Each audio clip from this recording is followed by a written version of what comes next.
Up, up, up, up, up. If anybody can hear me out there, getting ready to start the show here and just really excited. We're going to be on Facebook Live primarily, so just make sure that you get in on Facebook Live, and we will get to your questions, comments, and all that great shit. So, yeah, we're going to be and Manning here in Denver. I think that Magic and John Elway, I mean, they're basically identical. Um, the way they really kind of have mimicked one another is good for Lakers fans. I don't know if it's going to be valuable for, like Broncos fans at this point because, they're the analogy in this sense. LeBron go a couple more title games, might win one, but that makes him Peyton Manning. That doesn't make him Joe Montana or Tom Brady. So, yes, we're going to talk about LeBron versus MJ. Good God, even though I want to talk about, other stuff that matters. All right. We're going to do a lot of stuff today. I know that people aren't really,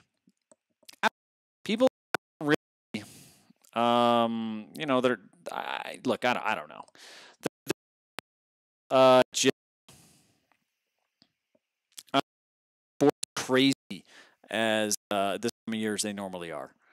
The comes kinds of different ways, but I never really in the changes. So anyway, we're broadcasting live here in just a couple of minutes, waiting for we're going to be doing some sharing with everybody.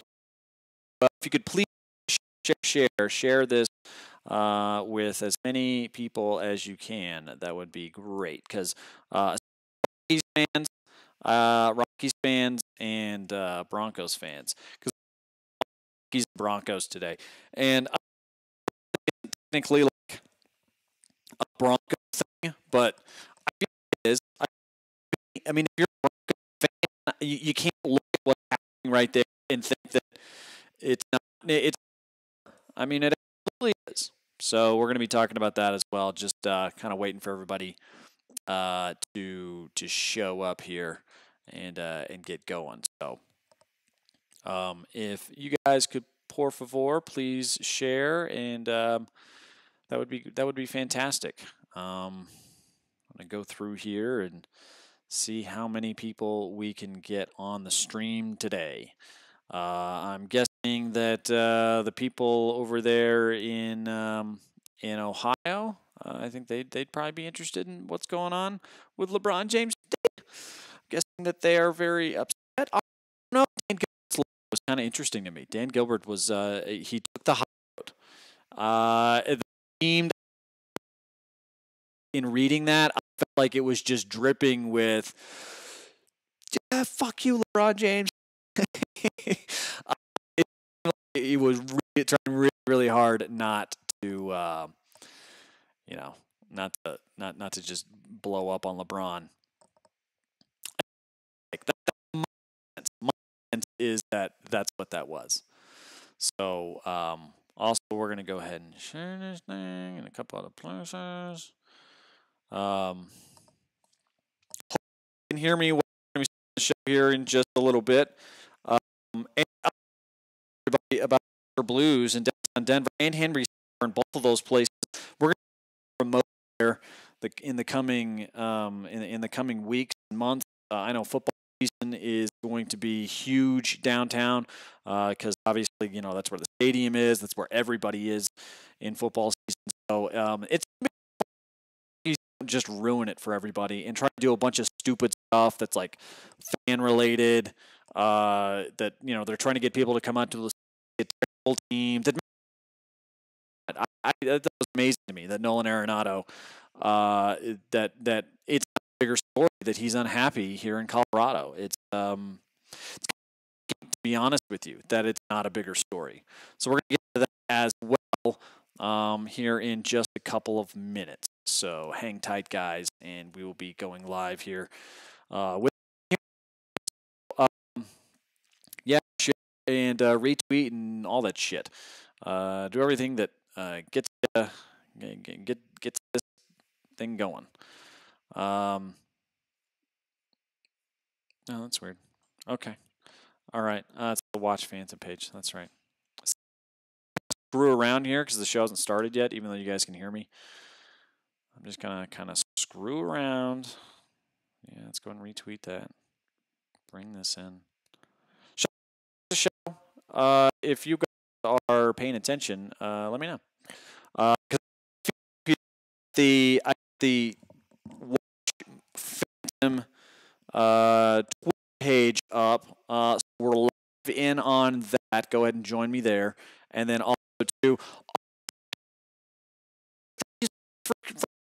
I hope that you will interact with me. I hope you have a fun time watching Mexico get just taken down in the World Cup, taken down a notch by Brazil. Much better. They were a much better side today. Fan already is, so we're probably going to get into that a little bit too today.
Okay. All right, guys.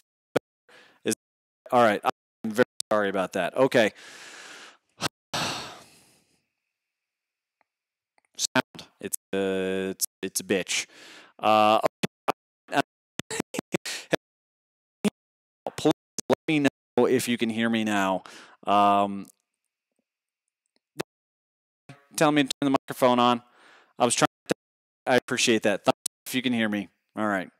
That's great. Just that you the here was good. It was the best that you've never heard. You know, and Magic Johnson, my dog, who is just walking around the room right now. Heard that take. It's going out. Man, seriously? Oh, man. Okay. All right. I'm gonna try to fix this.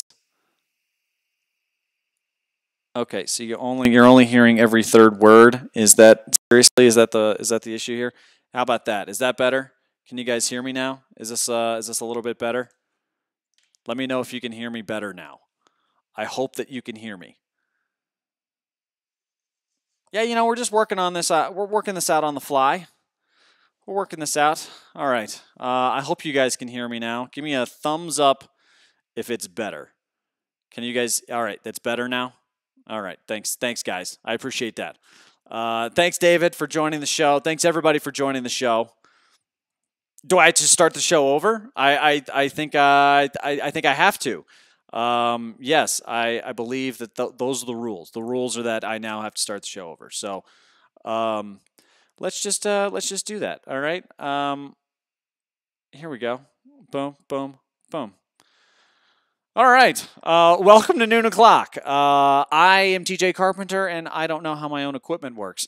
On the screen, as you can see there, is Brent Malia of Coldwell Banker, and one of the best real estate minds in the state of Colorado and in the city of Denver. Helped me find the house where I live. My wife and I were looking for a way to get out of our cramped apartment in Denver, and Brent Malia was not only able to get us out of our cramped apartment into a big, nice, spacious house in Parker, but also one that fit our budget and one that had everything that we possibly wanted in a house, which is a hard thing to find in a very competitive market like Denver. Also, for our mortgage, we used Platte River Mortgage. Go to PlatteRiverMortgage.com, and Sean Sedita will hook you up. We, as a young couple trying to start a family here, we don't always have the best credit, or sometimes there are things on our credit that we don't really know about.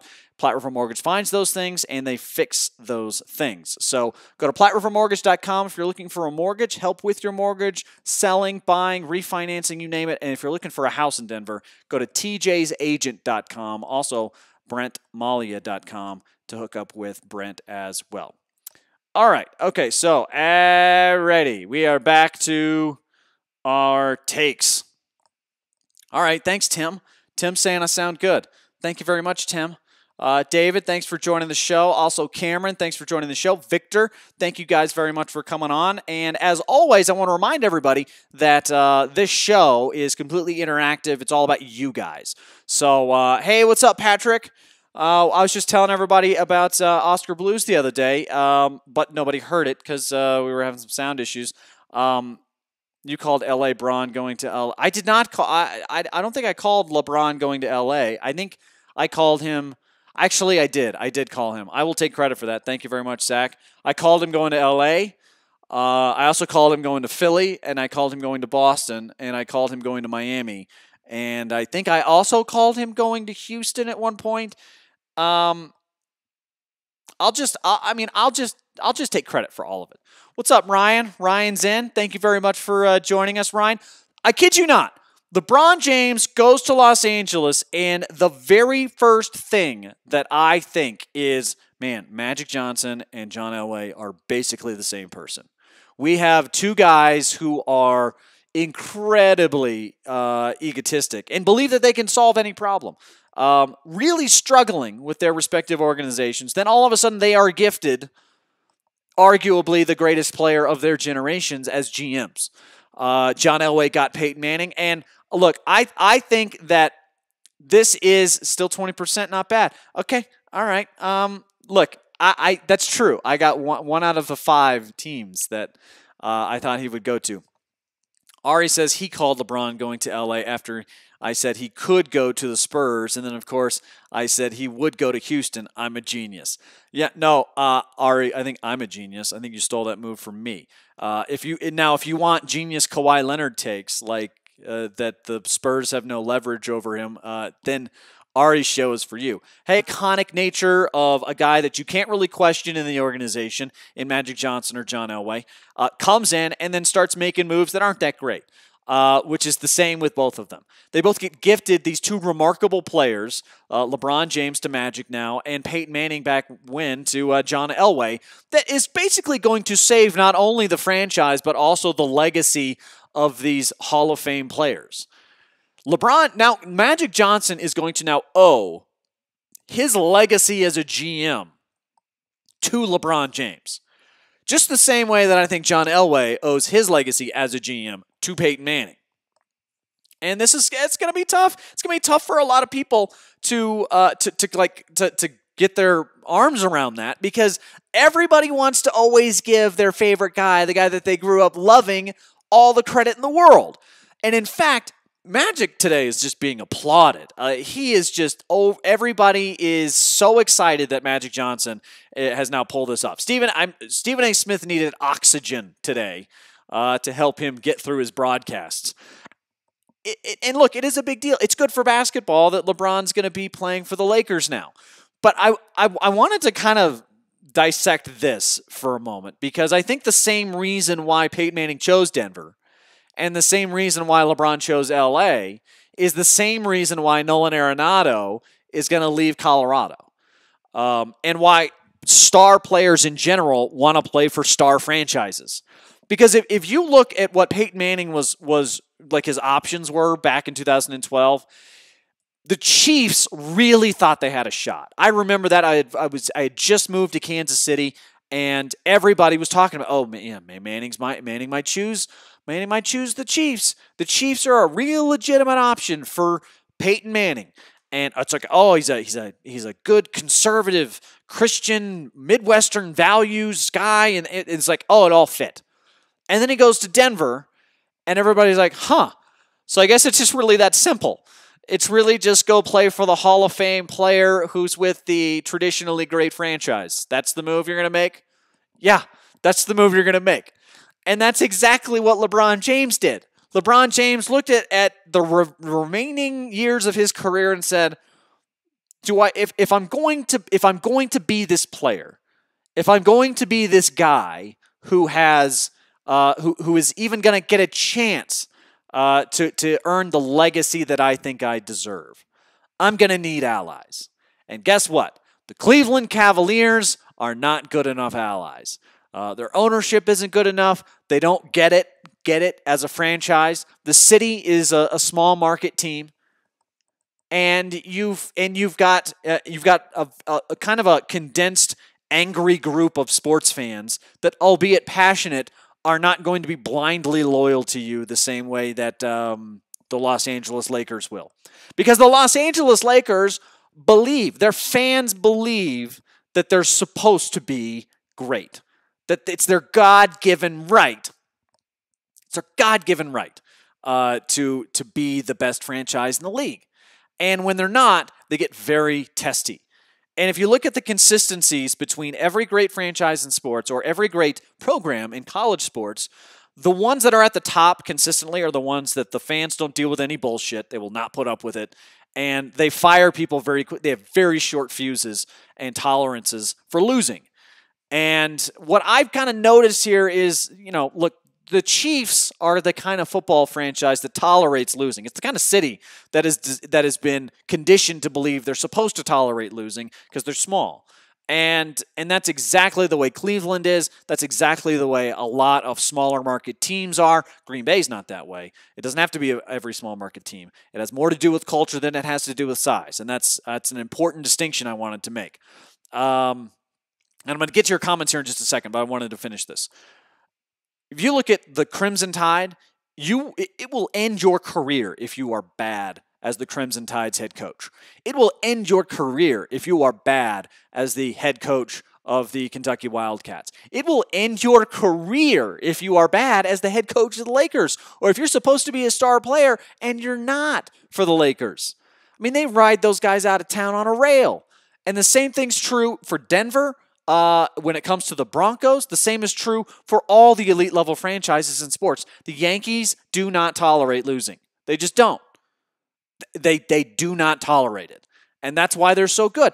Another mid-sized market team, the St. Louis Cardinals, their fans do not tolerate losing.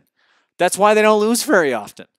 And when I look around at other cities, it's like, of course Manning was going to leave Indianapolis, and of course he was never going to go to Kansas City. He was always going to go to Denver.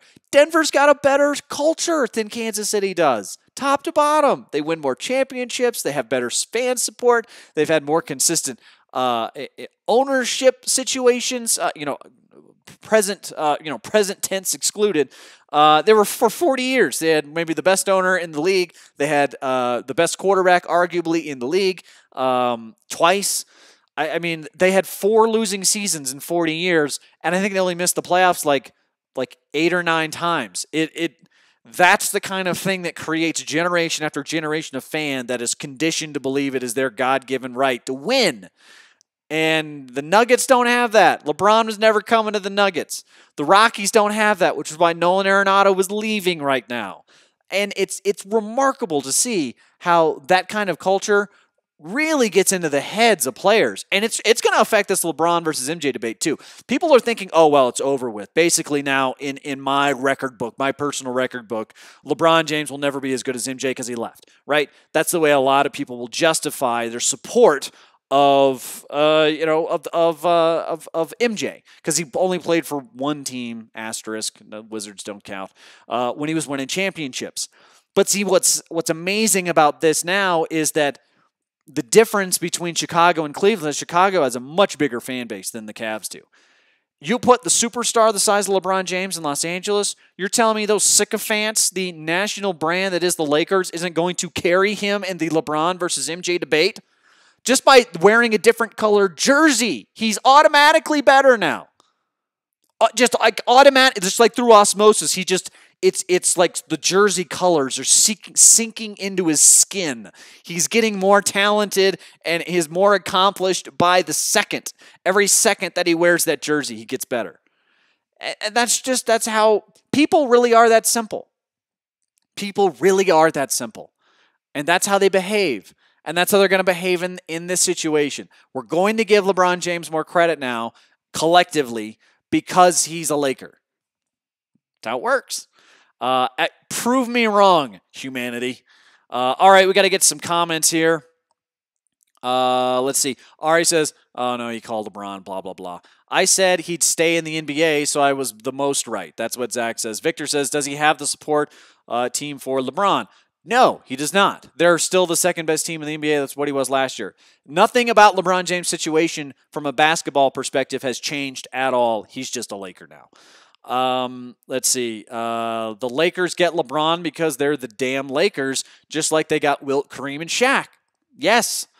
And the fans are they're more passionate in LA. There's more passionate fans in LA. And I know that Ari will say, oh, well, the Spurs are that passionate. Yeah, but not really. The Lakers have been good since the 40s. They've always been good.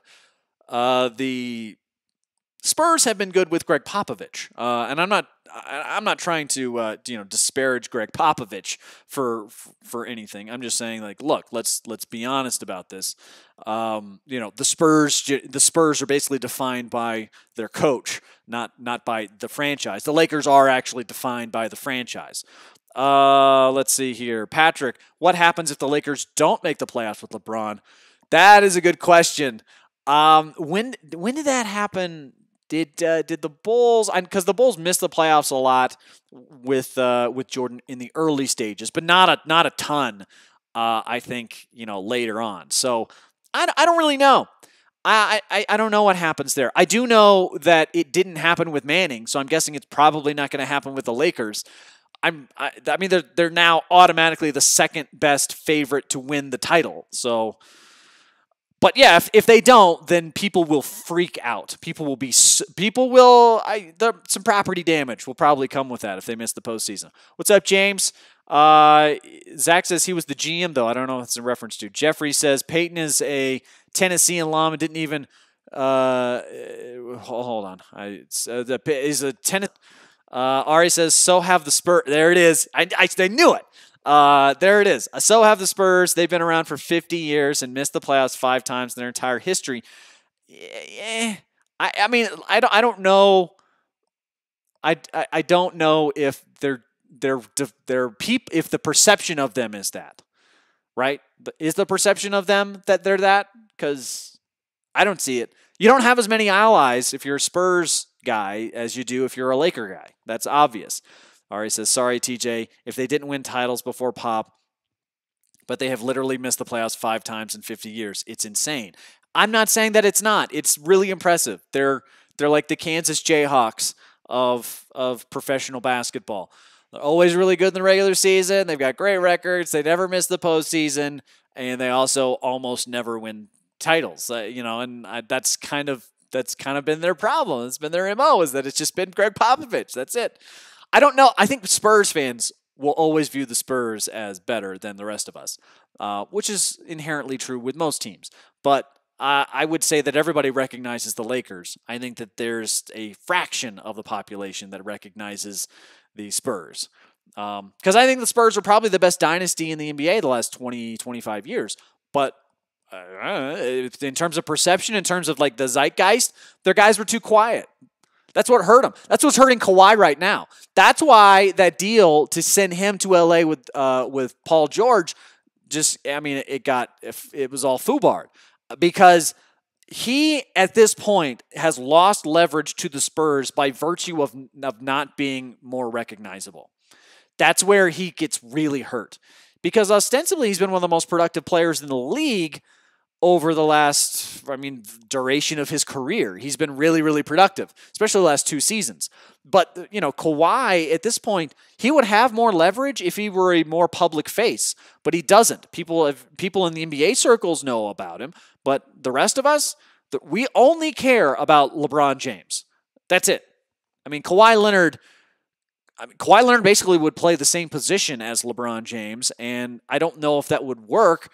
And obviously LeBron would be in charge. But if I asked anybody, have you ever heard Kawhi Leonard speak? They would say, do you know what his voice sounds like? Because I don't. He never talks. And that's why the Spurs, they're never going to trade him to LA. He's never going to LA now. I don't think he's going to stay in the West, unless it's with the Nuggets. Because Pop won't trade him to anyone who he considers a threat, and the Nuggets are clearly not a threat. Just wanted to point that out.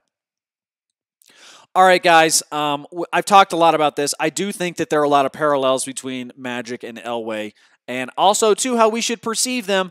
And I just want to ask Broncos fans this question, because I think it's a legit question. Do you now view Magic Johnson as a good GM because he got LeBron, or do you think LeBron was going to the Lakers regardless? Irregardless of the prestige of Magic Johnson, he just chose the Lakers because it's the Lakers, and that's where he wanted to be. Because he could have gone anywhere. And I think there are much easier paths to getting back to the finals than the Lakers, obviously. Because basically he's put himself in a position where he's got to win in the Western Conference Final to win a title now, and that means that his legacy, the number of finals that he's going to appear in, might be less than it would have in other circumstances. So, I think that those are legitimate concerns for him. All right, moving on now to another topic, because this topic is very close to our other topic in a couple of ways. We're going to continue to talk about these franchises and the way that they attract or don't attract star talent. The Colorado Rockies have never been a winning franchise as long as Nolan Arenado has been with the club. They've been to one World Series, technically. They were there in body, not in spirit, as many Rockies fans will remember. But I will say this. the Rockies did some work. They tried in the offseason. They spent $105 million on their bullpen. It's the most any team's ever spent in an offseason on a bullpen, which should probably tell you something about how important bullpens are. The Rockies' bullpen is still terrible, which is why, even though I'm pleased that they chose to spend a lot of money in the offseason, where they spent their money in the offseason was probably a little misguided. I always said it like this in Kansas City. Having the best bullpen, because the dirty little secret here of the Royals was that the Royals had the best bullpen in baseball for like 4 years before they won the World Series. It was great. And everybody kept talking about how great the bullpen for the Royals was. And I said, guys, they have a losing record. They're not any good. They don't make the postseason. It's like having a chandelier in a Waffle House.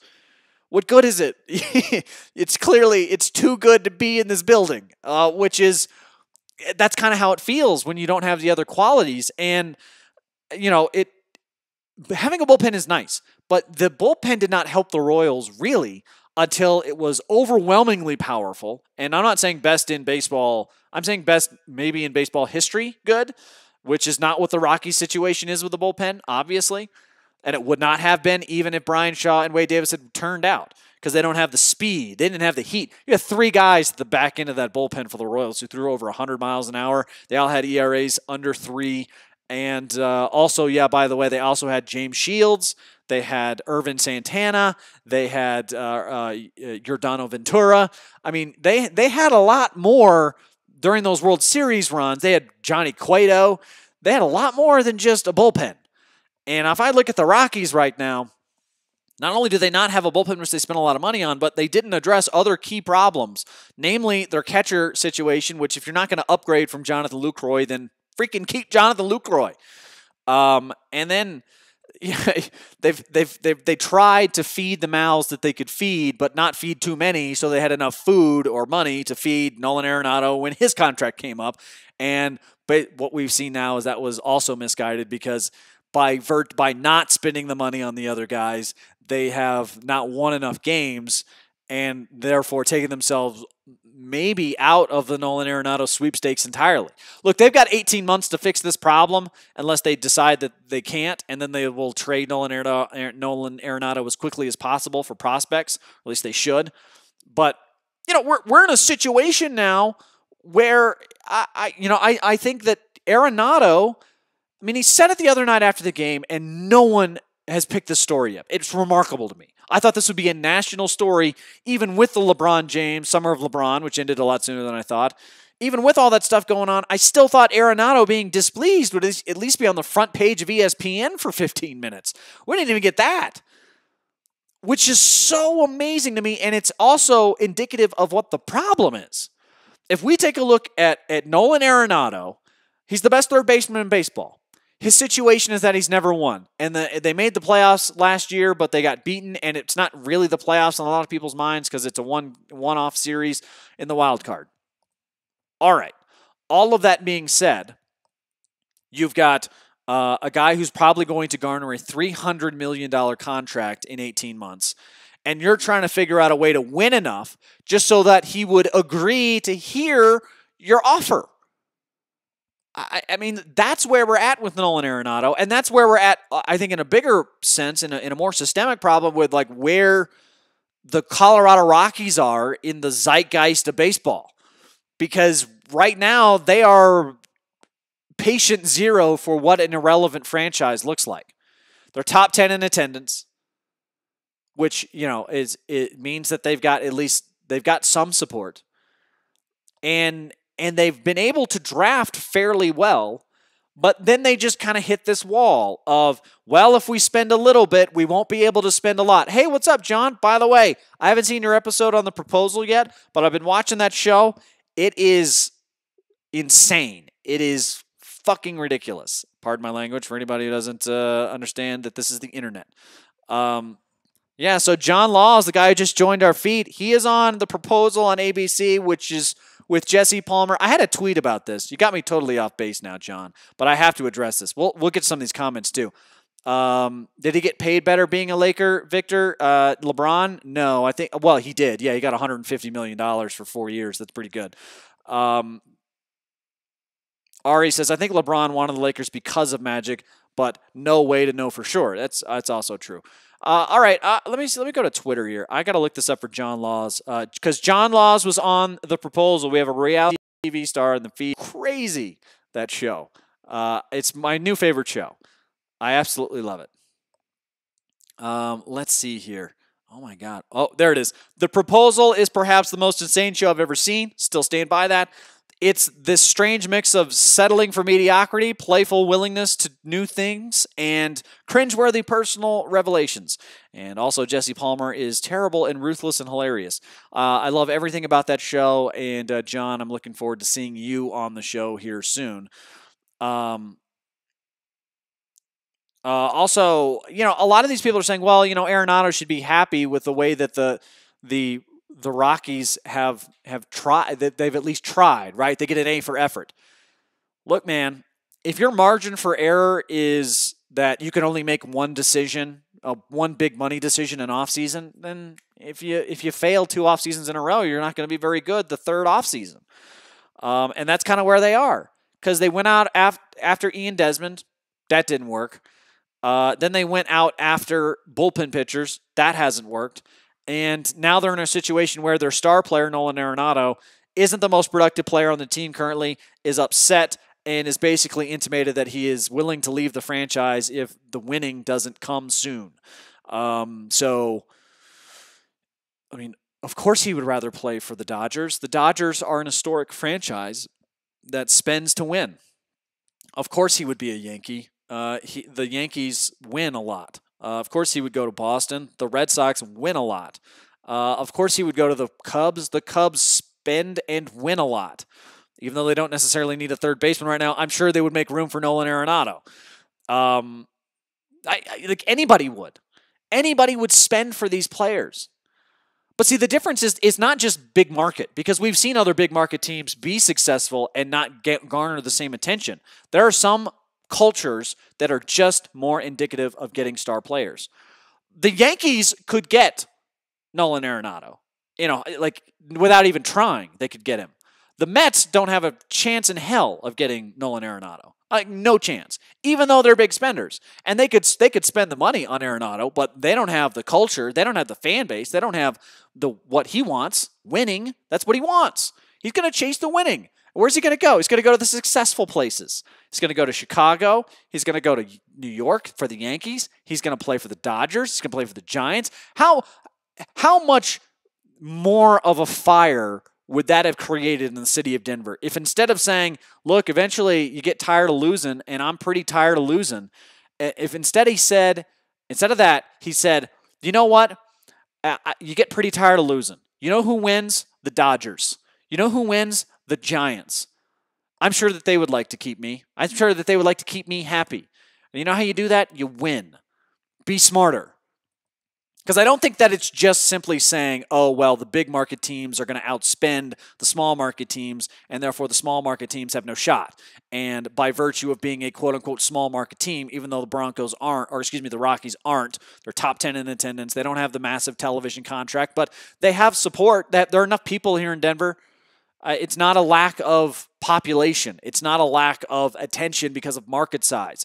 That maybe the time zone affects it a little bit, but all baseball coverage is regional. Nobody is a big deal nationally unless you're the Yankees.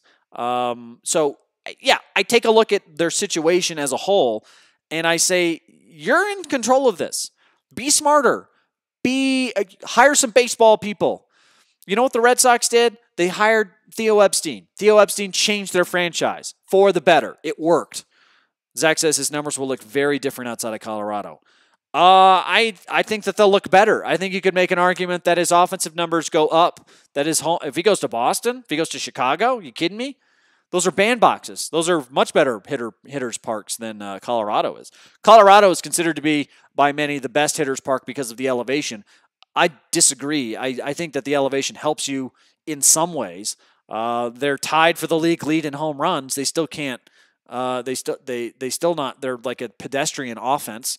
And they're also not a very good pitching team not because John Gray is third in Major League Baseball in strikeouts, and he just got sent to AAA Albuquerque. He is an isotope today because his ERA is too high. And his ERA is going to be high regardless. He attacks the strike zone, but he's inconsistent in his placement. And when you're attacking the strike zone inconsistently, that's what happens.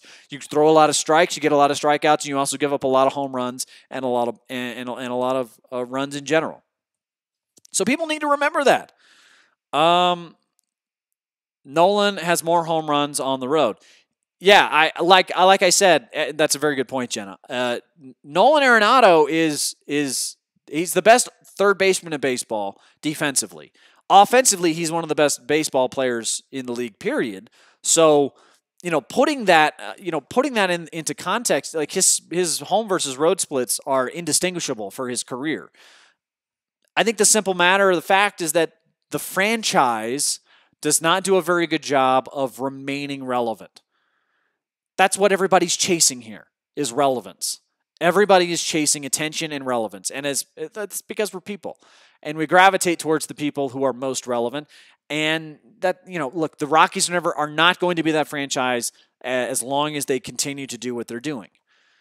Because they don't have some of the limitations that, say, Green Bay does or San Antonio. They don't have those limitations. It's a 5-sport town. This is a town that's obsessed with leisure and entertainment. And you're telling me that you can't garner attention? The Broncos have proven that an NFL franchise can absolutely garner the kind of attention in Denver that a team in a larger market does. They get as much or more attention than any mid-market sized team in the NFL. So looking at the way that the Rockies are constructed, they should basically be the Rangers. Because that's kind of financially and also in terms of attendance number, that's what they are. They're the Rangers. The Rangers can spend big. Why can't you? The Rangers can do so consistently as well. They've given Alex Rodriguez a major contract. They've given Josh Hamilton a major contract. Look, the Angels are the second best team in Los Angeles, but they're totally irrelevant. They spent money on Albert Pujols. They paid Albert Pujols $250 million to get fat. That's what they did. He's been terrible. His entire contract. They're going to pay him $250 million to not be very good in their uniform. And not really help them in terms of ticket sales. That is the worst contract right now in all of baseball, is Albert Pujols' contract. And you would go play for the Dodgers because the Dodgers are relevant in Los Angeles. The Angels aren't. You wouldn't play for them. So, look, Arenado, if he stays in Colorado, it's because the Rockies get serious about baseball and not just serious about selling tickets. There's a big difference between, and I think this has been on display a lot, kind of in politics a lot lately. You kind of have one side that's ideological and you have one that's very practical. And I think that, anytime you look at practical solutions versus ideological solutions, the practical one almost always wins out. And if you want to say there's no excuse for why the Rockies, or there's no reason to believe the Rockies should ever be any good, so why believe that? I would challenge you and say that there's an enormous difference between wanting to win and wanting to beat the guy in front of you. And every competitor will tell you the same thing, that wanting to beat the guy in front of you is a much greater motivator, that you'll always play better if you want to beat the guy in front of you.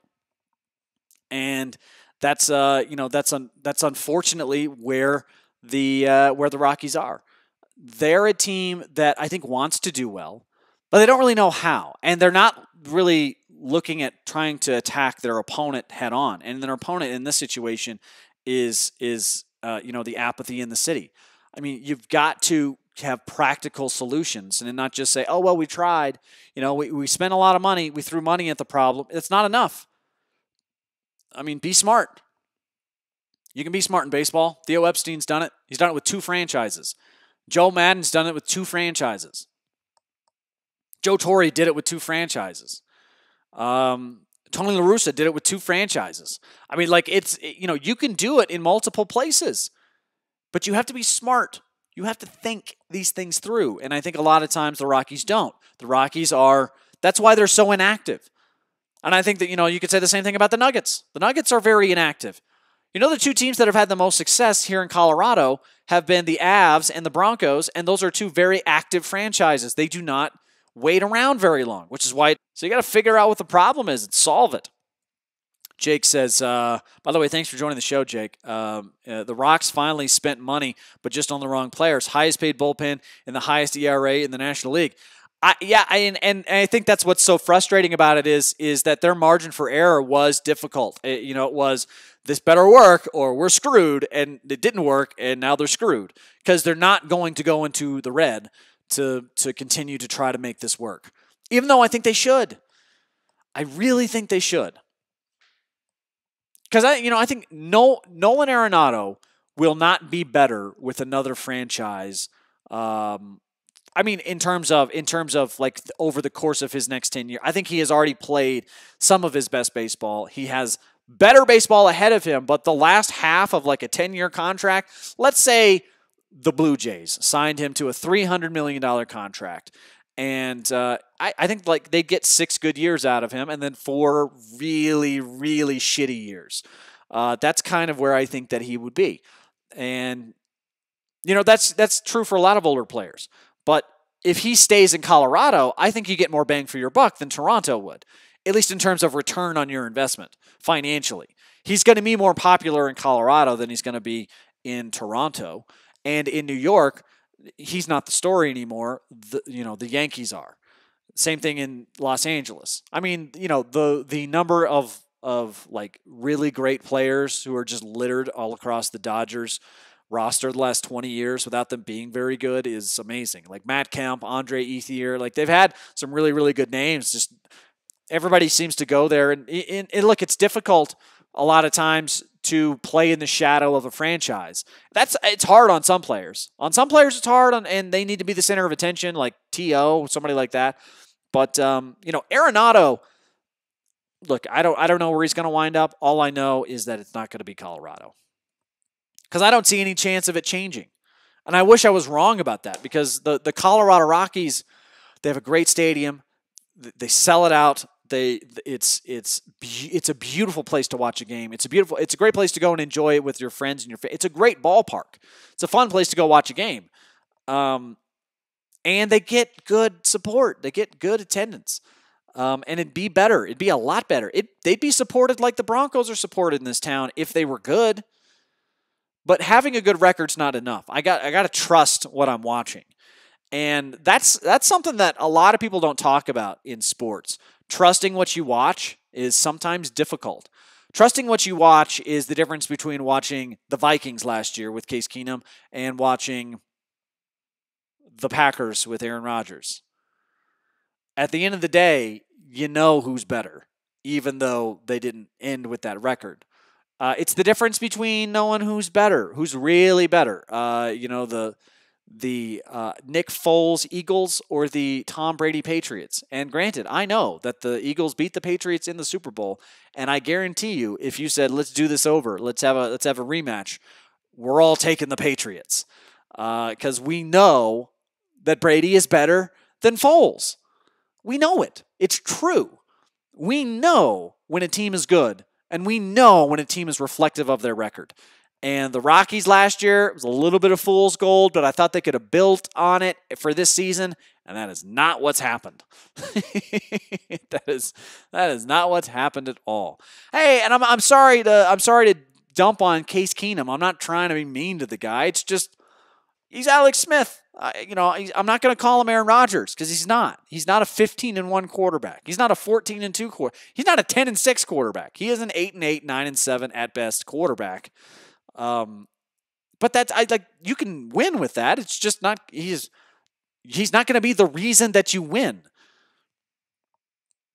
So Arya. So how should the Rockies have fixed it? They struggled in their pen and they attempted to fix it. They struggled in their pen, but they also struggled in their rotation. They also struggled in their offense. They were struggling. They were inconsistent in all three categories. And I have been very consistent on this one point. The Rockies starting pitching is not good enough. It has never been good enough. And that's the number one place where they need to improve, because that's the only thing that you can consistently control in baseball. You can't control offense. Bullpen pitchers are very matchup specific a lot of times, and that's certainly true with this bullpen. Just go look at their splits. And I think Bud Black's done a really bad job of matching up, the tendencies of his pitchers with the tendencies of the hitters. He's just kind of it's like darts at a dartboard. But I just look. I think that there are places where they chose to spend money in the bullpen, which I thought were solid. I agreed with the decisions. Yeah, I do mean Keesum. Yes, Ari, thank you. I forgot John Elway changed his name to Keesum when he got announced at his introductory press conference. So to get back to my point, what was my point? I don't even remember. What was I talking about? You totally derailed me with my Case Keesum argument conversation. I seriously don't know what I was discussing just a second ago. We trust we will trust our eyes. And if our eyes look at the record and see that it's, 20 games above 500, whatever it was last year, that's going to make us think that this team has potential. It's not going to make us think that this team's good. If you're watching it on the field, though, and you're like, man, Nolan Arenado is just crushing it right now. That guy's amazing, and the amazing is the reason why they're good. The amazing is the reason why they win. And whenever that's the case, then all of a sudden you can really you can start to believe in a team. But that's not always the case. That is not always the case. And look, I don't think that's the case with the Rockies. I don't think it's the case with the Broncos, unfortunately. And to kind of wrap things up here with another LeBron take here, I don't think that's the way it is with the Nuggets either. And this is a really weird place for Denver sports to be, because Denver sports is used to at least one team being good. And if the Nuggets ain't it, I don't know who it's going to be this year. It ain't going to be the Broncos. Broncos don't have the offense or the coaching. The Nuggets have the talent, but we've seen them underperform 2 seasons in a row, so I'm a little skeptical as to what my eyes are telling me. But it's taken me 2 years to go from thinking, man, this Nuggets team is a playoff team. And if my eyes tell me that, if what I'm watching on the court is playoff caliber and it's just not in the playoffs, I'm still going to think it's playoff caliber, because it is. And then I start blaming them for work ethic and bad coaching and all that other stuff. That's where that comes from. But man, I thought it was going to be the Rockies. I really did. I thought the Rockies were going to be the playoff team this year. I thought they were going to maybe win a series. I thought they were going to win a series in the postseason this year. And instead, what's happened was they squandered $27 million on Brian Shaw. They misspent $55 more million on Wade Davis. They have angered their best player. They have sent their best pitcher down to AAA Albuquerque. And now they have nothing but Trevor Story's uncharacteristically productive season, and then Ian Desmond's home runs to hang there. Adam Ottavino. I forgot about Ottavino. Ottavino's been a bright spot. But other than that, man, there's not a lot of optimism in the corner for the Rockies right now. And yeah, I think, this is the way that this is the way that franchises end and managers get fired and regime changes begin, is when you anger your best player, they leave for a division opponent like the Giants, and then and then you're just stuck with Trevor Story in a bad DJ LeMahieu contract. Like that's what 2 years from now might look like for the Rockies. So I'm really, really hoping. What's up, Thomas? What's up, Ashley?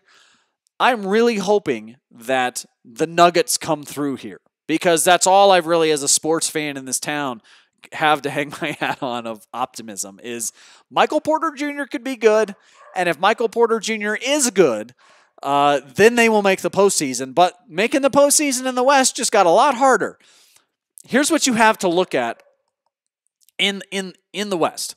You've got now, we know for sure Golden State's in. That's 1.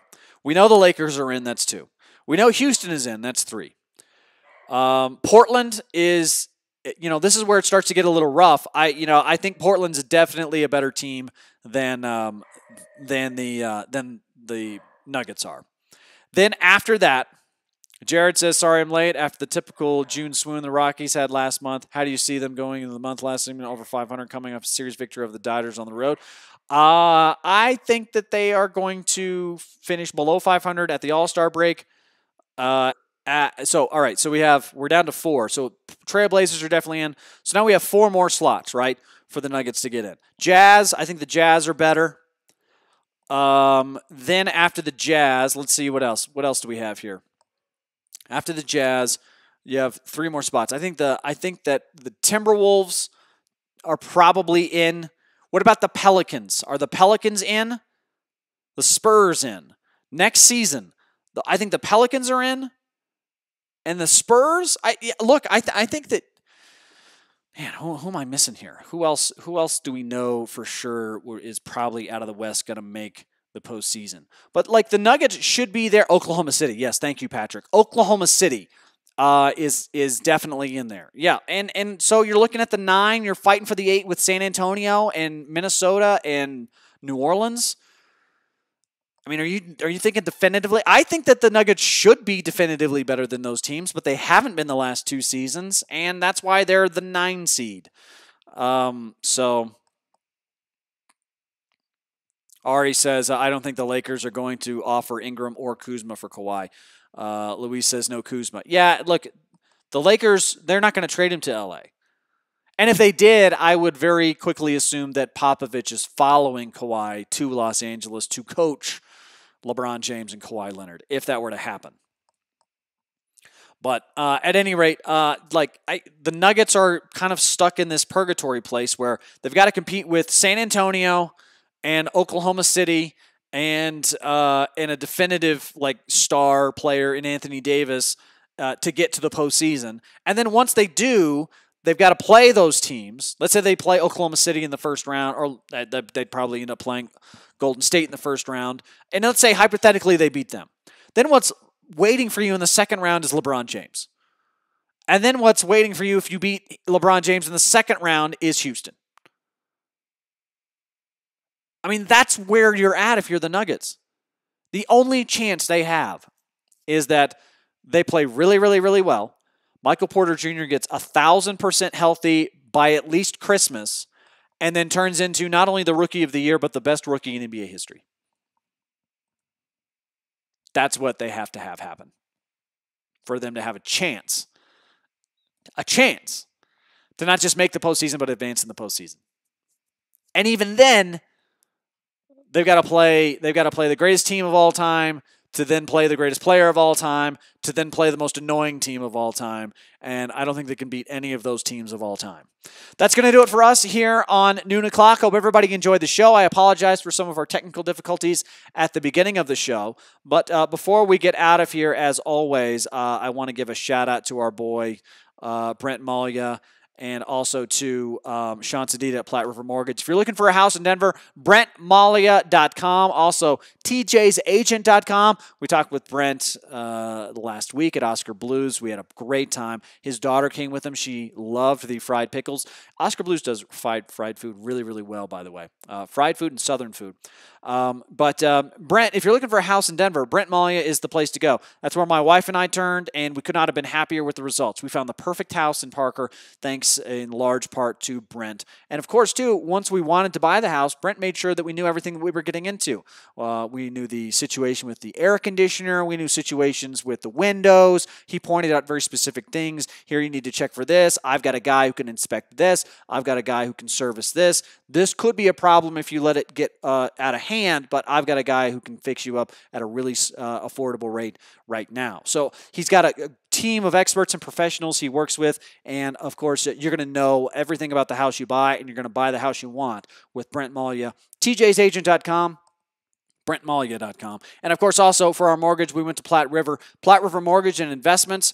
Sean Sedita there with Platte River helped us immensely. Not only did he help us in a timely manner, but he also made sure that if there were any issues, and there were with our credit, that they were fixed, they were resolved. He got glitches solved in the system we didn't even know were there, and then he got us in at the best possible rate and got us our beautiful home that we now have. So big thanks to Sean Sedita and Brent Malia. If you're looking for a house in Denver, Brent Malia at TJ'sAgent.com. And if you're looking for a mortgage, Platte River Mortgage, Sean Sedita. at PlatteRiverMortgage.com. That's going to do it for us here on Noon O'Clock. Hope everybody has enjoyed the show, and make sure to follow us on Phantom, at Watch Phantom on Twitter, and Facebook.com/WatchPhantom anytime you're on Facebook. And as always, we'll be giving away some tickets. We'll be giving away some tickets tomorrow on the show to get you ready for what's going on 4th of July weekend. And then, of course, later on in July, as we head into the All-Star break, some key series with the Diamondbacks for the Rockies. We can get you out there enjoying some of the best weather that Colorado has to offer. And if you haven't been to a game at Coors Field, you need to go. So we're going to be giving away Rockies tickets tomorrow on the show. Once again, I want to thank everybody for watching. I'm TJ Carpenter for Phantom. Later, y'all.